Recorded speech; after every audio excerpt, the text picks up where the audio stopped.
Companies آپ جب research کریں گے تو اس کنٹری کی وہ تمام کمپنیز جو ہیں آپ کے سامنے گوگل پہ آ جائیں گی جو رجسٹرڈ ہوں گی.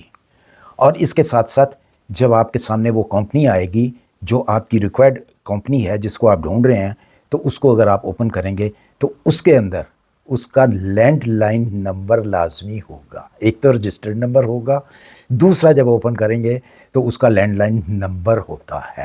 یہ صرف واٹس ایپ کا سلسلہ جو ہے یہ فیک لوگ کرتے ہیں.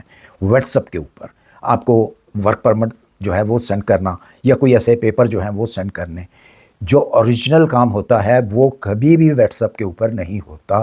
وہ ہمیشہ ای میل کے ذریعے آپ کو اطلاع دی جاتی ہے اور آپ سے بھی وہ ای میل کے اوپر ہی کنفرمیشن کرتے ہیں ہر چیز کی، اور وہ بھی آپ کو ای میل کے ذریعے ہی جواب دیتے ہیں جو رجسٹرڈ کمپنیز ہوتی ہیں. اس کے علاوہ اگر آپ نے اس ورک پرمٹ کو چیک کرنا ہے تو سب سے بہترین ایک اور طریقہ بھی ہے کہ ہر کنٹری کی ایک آفیشیل ویب سائٹس ہوتی ہیں. ہر امبیسی کی، کونسلیٹ کی، امبیسی کی ایک ہی ویب سائٹ ہوتی ہے. تو وہاں پہ جو آپ کا ورک پرمٹ ہے اس کی کاپی ان کو سینڈ کریں اور ان سے پوچھیں کہ مجھے چیک کر کے بتائیں کہ کیا یہ ورک پرمٹ اوریجنل ہے یا نہیں ہے. وہ 100% جو ہے آپ کو جواب دیتے ہیں آپ کی ای میل کے اوپر.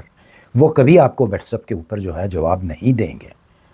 ہمیشہ ای میل، ویلڈ ای میل ان کو سینڈ کریں تاکہ آپ کو پتہ ہو کہ یہ میری ای میل جو ہے یہ اوریجنل، میری بھی اوریجنل ای میل ہے اور یہ ان کی جو ہے امبیسی کی ای میل ہے، تو میں وہاں پہ سینڈ کر رہا ہوں اور وہیں پہ آپ کو جواب اس کا آئے گا یس اور نو میں.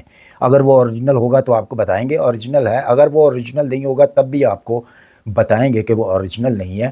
خام خواہ کسی کو پریشان کرنے کی یا کسی سے پوچھنے کی آپ کو ضرورت ہی نہیں ہوتی.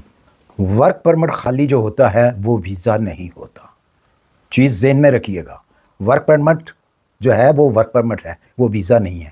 یہ مکمل تب ہوتا ہے جب آپ ریئل میں جا کے انٹرویو دیتے ہیں امبیسی میں، ویزا آفیسر آپ سے کویسچن کرتا ہے، آپ اس میں پاس ہوتے ہیں، اس کے بعد وہ آپ کو ویزا گرانٹ کرتا ہے، چاہے وہ سٹیکر کی صورت میں کرے یا اسٹیمپ کی صورت میں کرے.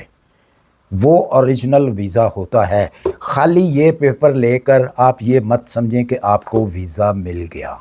جیسا کہ میں نے پہلے کہا ہے، ان کو بے شک آپ ڈسٹ بن میں پھینک دیں، اس کو ویزا نہیں کہتے.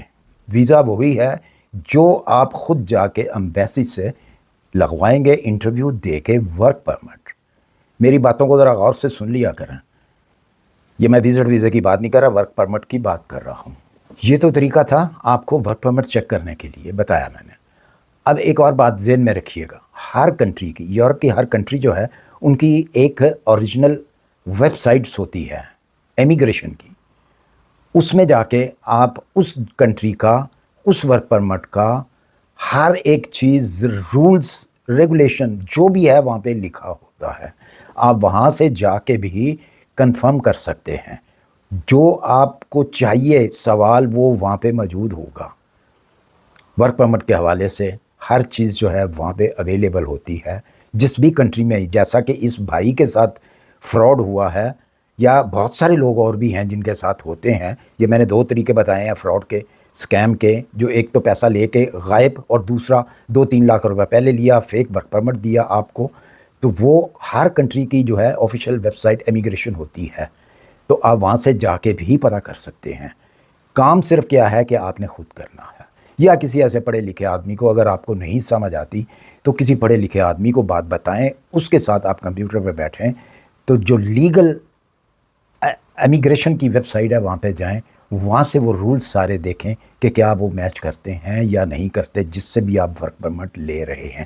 ایک تو ہم لوگوں میں یہ بہت بڑی پرابلم ہے کہ کوئی بھی اگر یوٹیوبر ہو یا کوئی بھی ہو یا ٹک ٹاک پہ بھی میں نے دیکھا ہے بہت سارے لوگ جو ہیں غلط افواہیں پھیلاتے ہیں، غلط انفارمیشن دیتے ہیں، تو ان کے پیچھے بھی لوگ بھاگتے ہیں کہ بھائی ہمیں ویزا لے دو، بھائی ہمیں ویزا لے دو. بھائی آپ اس کو جانتے ہی نہیں ہیں، وہ تو پیسے لے گا آپ سے، پیسے لے کے غائب ہو جائے گا. جیسا کہ یہ محمد شعیب کے ساتھ ہوا ہے. 10 لاکھ روپیہ معمولی رقم نہیں ہے. حق حلال کا 10 لاکھ روپیہ، پتہ نہیں اس نے اپنی پراپرٹی بیچی ہے یا اس نے اپنے جانور بیچے ہیں، بیچ کے تو دیا ہے. تو محمد شعیب، میں آپ کو میں نے میسیج بھی کیا کہ آپ مجھ سے رابطہ قائم کریں انسٹا کے اوپر، جو بھی ہو سکا مجھ سے میں کروں گا انشاءاللہ. اسی کے ساتھ مجھے دیجیے اجازت، اپنی دعاؤں میں یاد رکھیے، ملتے ہیں انشاءاللہ پھر کسی اچھی سی انفارمیشن کے ساتھ۔ اللہ حافظ۔